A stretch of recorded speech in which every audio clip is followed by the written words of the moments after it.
아니라 가족과 사회의 노력으로 아기들의 생명을 구할 수 있는 실질적인 방법입니다. 2001년 대한소아학회에서는 출산을 앞둔 임신부 1,290명을 대상으로 모유를 수유할 계획이 있는지 설문조사를 했는데요. 87.4%가 모유를 먹이겠다고 답했습니다. 아주 높은 수치죠. 그런데 4개월 후에 설문조사에 응했던 대상자들의 모유 수유 실천율을 알아봤더니 절반도 안 되는 37.5%만이 계획대로 모유를 먹이고 있는 것으로 확인됐습니다. 모유의 장점은 충분히 인식하고 있었지만 정작 수유 방법에 대해서는 올바로 이해하지 못해서 어려움을 겪게 되면서 실패하는 경우가 대부분이었습니다.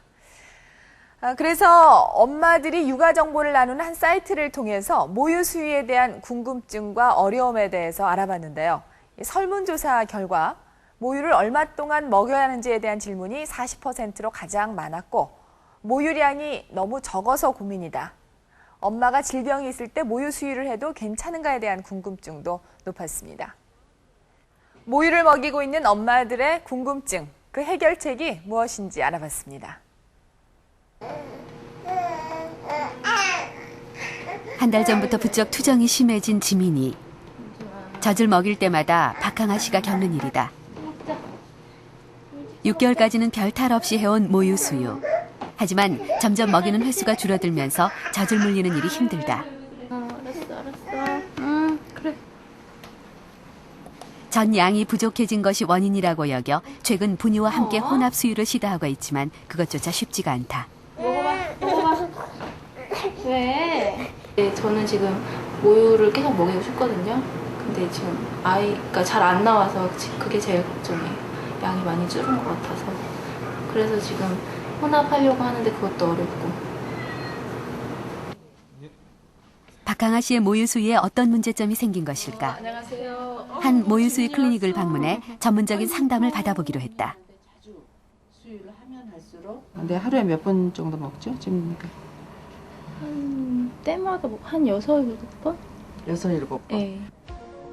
수유 방법엔 별다른 문제가 없었다. 그렇다면 줄어든 전 양이 원인인 것일까? 정확한 진단을 위해 수유 전과 5분간 모유 수유를 한 뒤 몸무게 변화를 측정했다. 지민이가 먹은 젖의 양은 120cc. 5분 만에 120cc 먹었다는 거는 굉장히 많이 먹은 거거든요. 그래서 아기가 연령이 높아지면서 이제는 모유 수유의 전문가가 됩니다. 전문가가 돼서 짧은 시간에 아주 효율적으로 빨기 때문에 짧은 시간에 그 이전보다 더 많은 양을 먹게 됩니다. 아기가 엄마 젖을 빨기 시작하면 젖꼭지에 있는 신경이 자극되고 그 메시지가 엄마 뇌의 뇌하수체 앞부분에 전달되어 모유 생성 호르몬인 프롤락틴 분비를 촉진시킨다. 이 프롤락틴은 혈액을 따라 유방으로 가서 젖이 분비되도록 한다. 즉, 아기가 젖을 많이 빨수록 젖의 양도 많아지게 되는 것이다. 안녕하세요. 일주일 후 박항아 씨 집을 찾았다. 엄마도 지민이도 한결 편안해진 모습이다. 모유 수유 클리닉을 다녀온 후 젖을 먹일 때마다 심하던 지민이의 짜증도 없어졌고 모유 먹이는 일도 수월해졌다. 젖을 먹이는 횟수를 기존 7번에서 10번까지 늘린 후 달라진 모습이다. 모유 수유의 문제점은 전 양이 줄어든 것이 아니라 먹이는 횟수에 있었던 것이다. 요즘에 그때 이후로 계속 양 늘려서 먹이고 있거든요. 그러니까 조금씩 자주 물리려고 하고요. 애기도 이제 적응됐는지 제가 먹이려고 하면은 조금 자기 양만큼 먹고 그래요.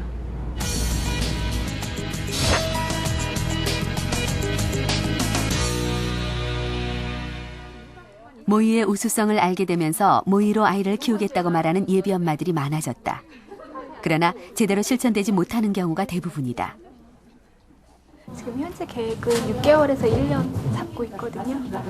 제 계획은 지금 1년으로 잡고 있는데요. 보통 주위 분들은 1년 정도 먹인다고 그러더라고요. 저도 지금 계획은 1년으로 잡고 있고요.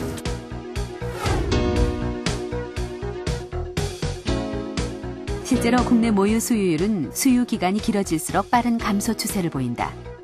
특히 6개월부터는 초기에 46.2%였던 수유율이 절반 이하로 급격히 떨어지는 것으로 나타났다. 이제 많은 경우에 6개월이 지나면 저제 영향이 없다. 뭐 물보다 못하다. 이렇게 심지어는 의료 요원도 그렇게 얘기하는 경우가 있습니다. 하물며 일반인들은 더 심하죠. 그래서 6개월 이후면은 뭐 젖을 먹이지만은 또 분유도 좋다더라. 분유를 먹여야지 아기가 체중이 는다. 이렇게 해서 혼합 수유를 해버리는 경우가 굉장히 많습니다.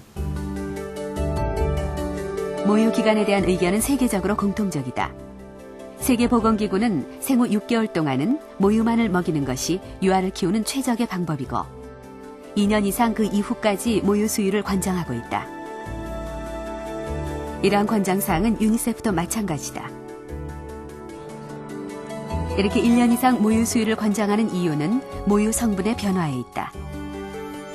단백질은 6개월 이후부터 증가 추세를 보이며 면역물질은 감소되다가 6개월 이후부터는 꾸준히 유지되고 있다.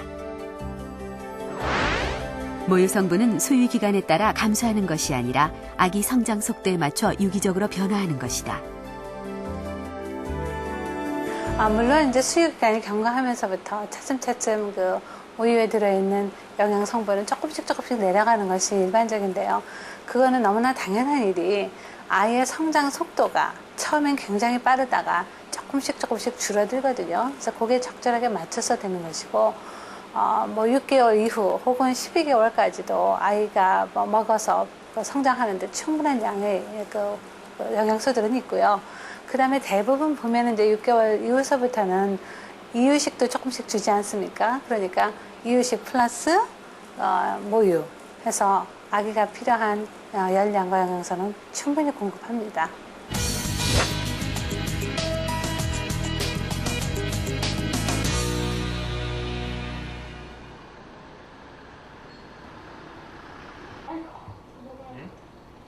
예은이를 낳은 뒤로 더 바쁜 아침을 보내고 있는 윤은자 씨. 직장 생활을 하면서 7개월째 모유 수유를 하고 있기 때문이다. 그래서인지 지금까지 아픈 데 한 번 없이 건강하게 자라고 있는 예은이. 맞아. 윤은자 씨는 모유 수유가 끝나면 곧바로 남은 젖은 유축기로 짜둔다. 엄마가 옆에 없는 낮 시간 동안 예은이가 먹을 모유다. 직장 생활 때문에 출산 전부터 계획에 없었던 모유 수유. 하지만 병원에서 초유를 먹인 것이 큰 계기가 됐다. 그 후 육아 사이트를 통해 모유의 장점을 알게 됐고 가족의 전적인 도움을 받으며 적극적으로 모유 수유를 하고 있다. 출근을 준비하면서 젖 먹이기를 포기할까봐 복직 한 달 전부터 젖을 짜서 냉장된 모유를 먹이는 연습도 미리 해왔다. 이게 지금 어제 오후에 2개 짜온 거거든요. 그리고 이건 아침에 짜온 거. 3번 먹을 거. 엄마 간다. 엄마 가지? 윤은자 씨는 모유 수유 기간에 대한 계획도 철저하게 세웠다. 10개월까지는 그냥 이렇게 계속 짜갖고 다니면서 먹일 거고요. 이제 회사에다가도 이제 얘기를 했는데 1년만 이렇게 하기로 했거든요. 그리고 이제 1년 후에는 낮에는 예은이가 이제 크니까 밥 먹이고요. 아침 저녁으로만 제가 이렇게 모유 먹일 생각이에요. 윤은자 씨가 회사에 있는 낮 시간 동안 예은이의 수유는 시어머니가 맡아서 하고 있다. 전날짜 넣은 냉장된 모유를 55도씨의 따뜻한 물에 담궜다가 3번 정도 먹인다. 이렇게 좋은 모유 놔두고 굳이 분유를 먹을 필요는 없죠. 젖도 풍부히 많고. 꾸뚝꾸뚝꾸뚝. 자자자자. 그 시각 회사 업무로 바쁜 윤은자 씨. 하지만 회사의 배려로 쉬는 시간을 활용해 하루 2번 유축하는 시간을 따로 마련했다.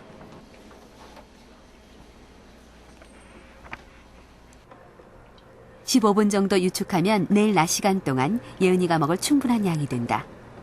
운반 전까지 냉장 보관은 필수다. 이건 지금 오전에 한번 유축했던 거고요. 방금 그러나 엄마들의 공통된 염려는 냉장된 모유 성분이다. 퇴근할 때 냉매랑 같이 냉장고에 며칠을 보관을 하더라도 그 모유가 정말 그 성분이 처음에 엄마가 이렇게 짜냈을 때 그 성분이 사라지지 않고 그대로 그 유지가 되는지 그게 궁금해요.